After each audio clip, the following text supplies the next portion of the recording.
আসুন আজ আমরা বানাই ফুলকপির ভর্তা। প্রথমে কড়াইয়ে জল দেব,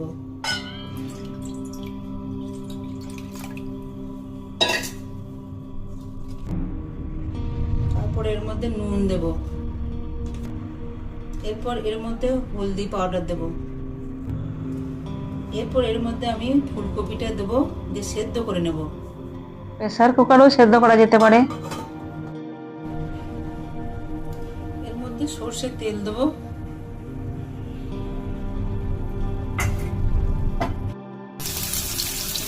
নুন দেব, এরপরে হলুদ দেব,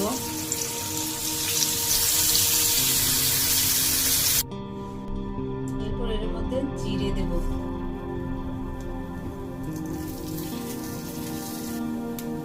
এর মধ্যে শুকনো লঙ্কা দেব, কাঁচা লঙ্কা দেব, এরপর এর মধ্যে রসুন দেব, এরপর এর মধ্যে পেঁয়াজগুলো দেবো, হালকা ভেজে নেব।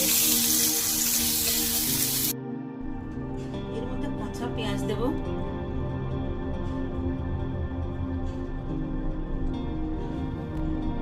একটু লবণ দেব,